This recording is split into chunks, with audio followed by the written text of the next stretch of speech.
pretty grim, to be honest with you. It has been a feature, hasn't it, as part of the year. And I think we'll see a couple of riders, because of what's still to come this season, and there's a few riders here we know are moving on to the Giro d'Italia. If they're just feeling a little bit off, coming into this stage like this sort of bad weather with the immune system maybe on the cusp, it's probably quite a good idea to pull your rider out from this race. Again, it is a race of real prestige. It's an important preparatory race as well. But also, one stage too many for a rider who's maybe got a little bit of a niggle, maybe the start of a bit of a cold. Ordinarily, you might just push through that. There's too much at stake. You don't want to risk... well, you don't want to risk it just ahead of the Giro d'Italia as well, because we've actually lost Eddie Dunbar, I believe, as well today. I think he's another non-starter. So that's, again, I think it was riding pretty well yesterday, it was Eddie Dunbar. But...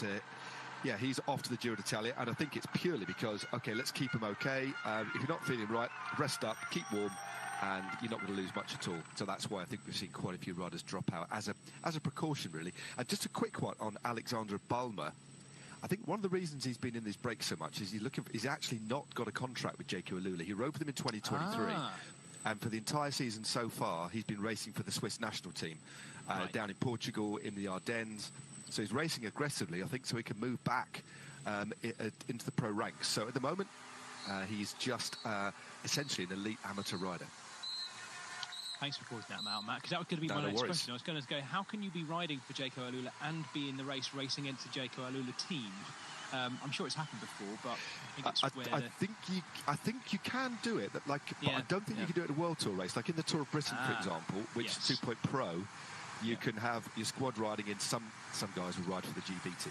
So I'm not too sure of the exact ruling, but it's something like that. But no, Balmer is just riding for the Swiss team at the moment.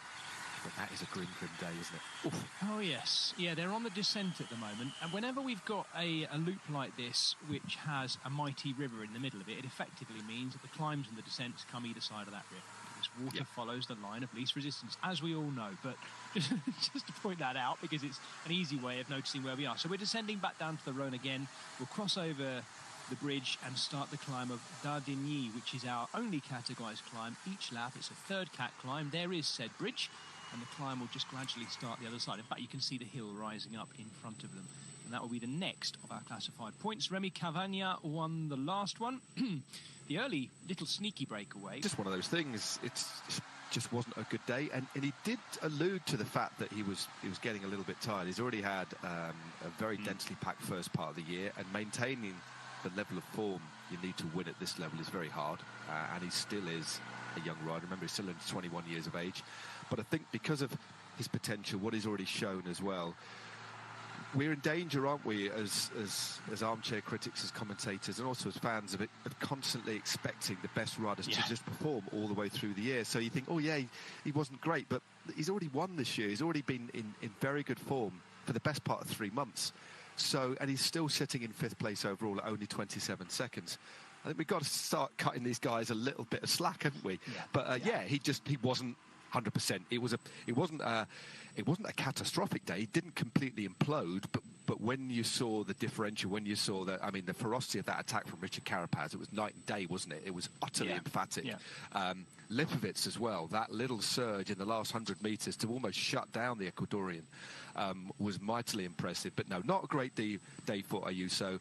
But again, that's just the way things go sometimes. And I think we need to understand that there will be ebbs and flows in the terms of their form.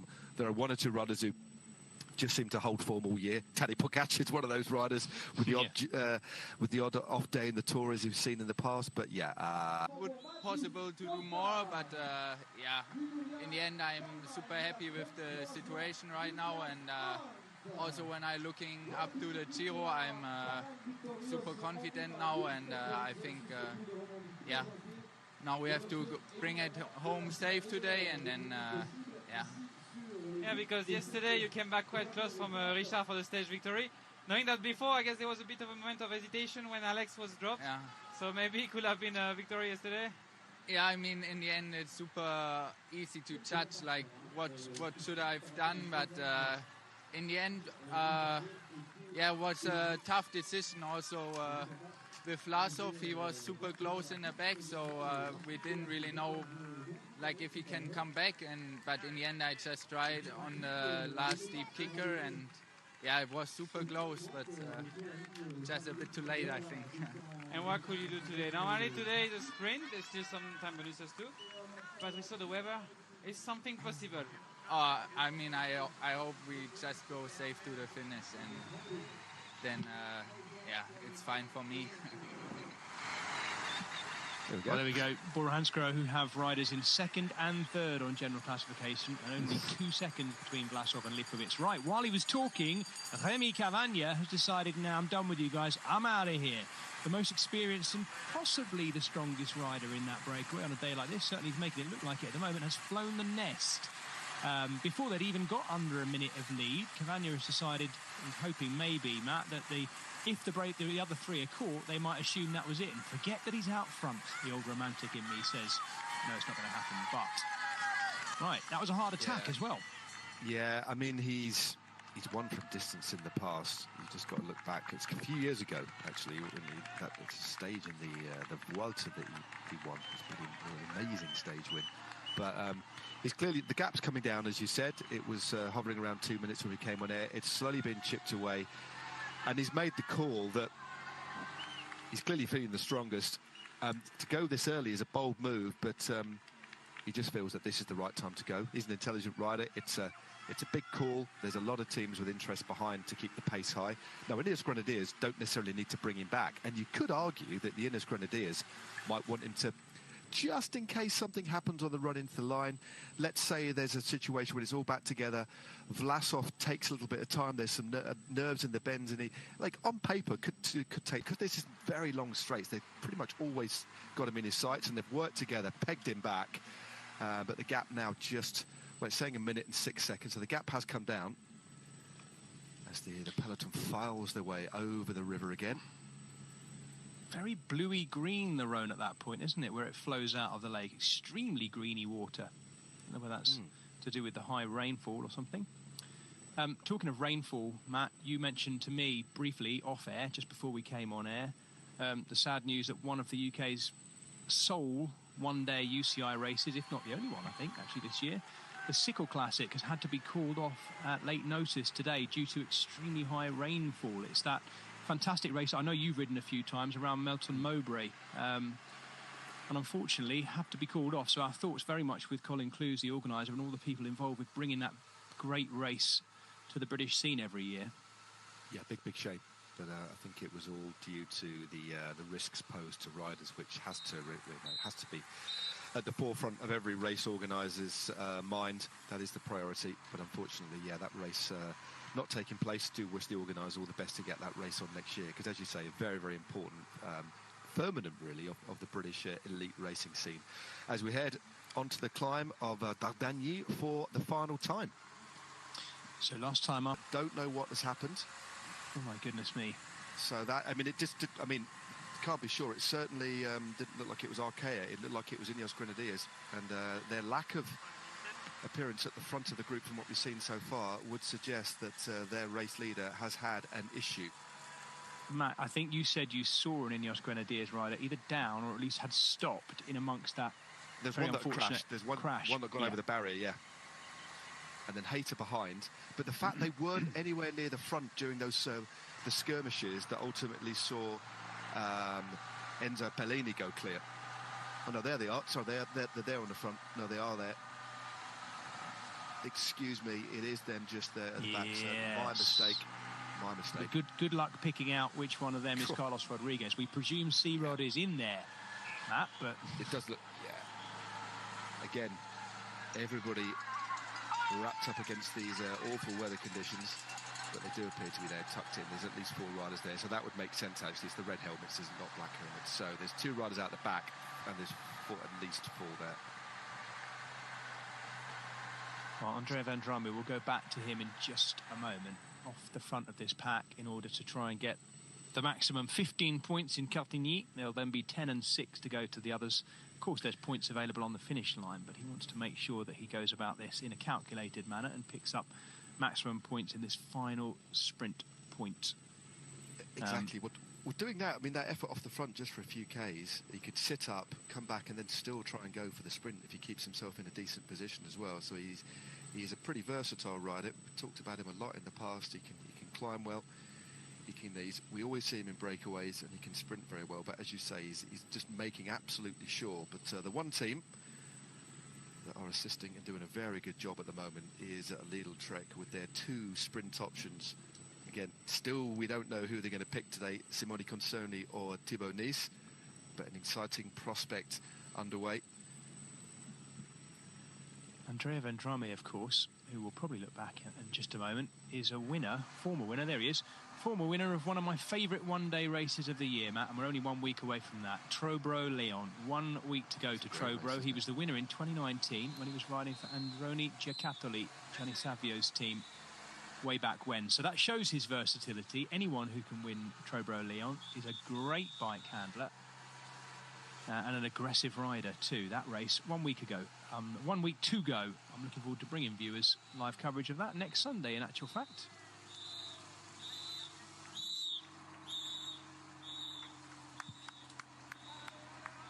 I think, unfortunately, he's on the rise to the sprint point and might just be swallowed up, Matt, before he gets to it, which would be a bit of a shame. Yeah, we've actually got information that the sprint, there's been a few changes, because on my road book, the sprint came with 17.3 Ks to go. So, but there's been a couple of changes. So I've got different information on my road book. Another big attack here from the from EF Education Easy Post. Looks like Michael Valgren this time, I think. I can't see his former national champion stripes on his sleeves, but that looks like Michael Valgren to me. Does look like Valgren. Again, he is a rider that goes well in these sorts of conditions. The Dane, trying to come across the gap. Looks like one of the riders from Jaco Alula. Lidl Trek keeping a little bit of a look around, just to see who's going to continue with the pacemaking. But again, good opportunities on this run-in. A reduced group behind as well. Probably only about 60 or 70 riders there. Wonder which of the predetermined sprinters have actually missed this one. But Lidl Trek continuing to look around. This is a good little move, if that indeed is Volgren, but he did have the facial look of Michael Volgren. Yeah, he would normally have those national champion stripes of Denmark on his sleeves, but I think he's done the old pulling the long arm warmer up over the sleeves. The sleeves of these jerseys now are so long, of course, that they tend to go right the way down to the elbow. So the arm warmer is sometimes worn over the top of them when they pulled it on late, as you'll know only too well, Matt. Yeah, definitely. There's no opportunity in the wet to tuck them in. There's one rider there with short sleeves on. Fair play to the rider from Group Palmer. This race overall, it's down to what we think now is going to be a sprint too. I've noticed some of the Arkea riders moving up. Clément Venturini is in here. Yep. There's the Frenchman, very good in these kind of conditions and sprinting from a group of this size. Watch out for him. I tell another rider to look out that I've just spotted for team at DSM at Firmenich Post NL, young Sean Flynn, very quick indeed. He's one of the riders without a gilet on, and without there's another. This it's a big attack on the left-hand side. Looks like it's Jan Christian of UAE Team Emirates trying to go clear.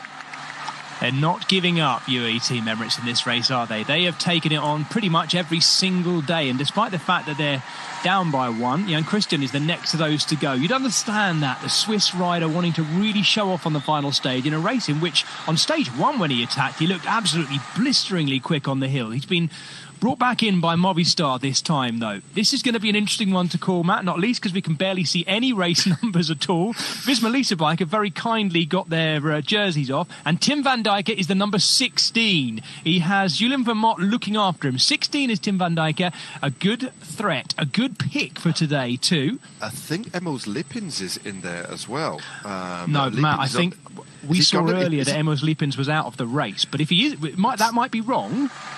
That might be wrong, but I saw a communique earlier saying that Liepins had withdrawn. But you might be right. These things do happen. My eyesight then. It's Sean Flynn then. Here is this first of three left-handers. So we've got a straight as the road flattens out here of about 200 metres. There's then another 90-degree left-hander to come, which is going to further thin out this group as EF Education Easy Post hit the front. So one more left-hander that will then take us through the Flamme Rouge, and then a final big, sweeping, sharp left-hander that takes us through to the finishing straight.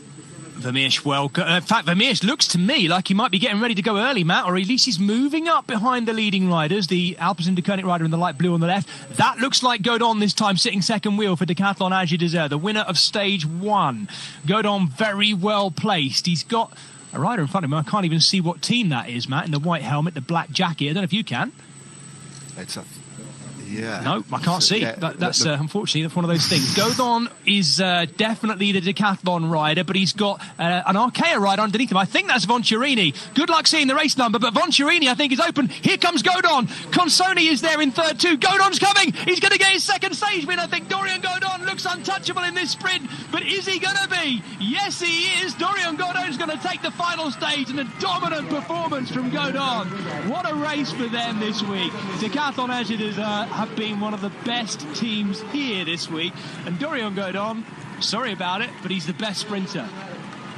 He got that in front of Simone Consoni, just couldn't match the pace of the Frenchman in that final corner. Once he opened it up, Dorian Godon absolutely... Name of the track? This is that final left-hander. Here we go. Oh, I think it was Venturini underneath, got the little hole shot out of that corner, didn't he, Matt? Yeah. And here we go, Godon. There was a little bit of an elbow, but I don't think it was anything too bad. But look at Venturini just didn't have the pace. But once Godon got up to speed, as Consoni wasn't even close. There's a rider from Intermarché. I think that might be Dion Smith, actually, a little bit further behind. And then a team of Visma Leasebike also there, just fourth. Movistar fifth. But yeah, look at that. In the end, he won it by several lengths. But yeah, he's very, very quick and technically exceptionally good as well. Yeah, fearless round that corner. And there's that rueful look around from Simone Consoni. Well beaten on the day. A little shake of the head from the Italian.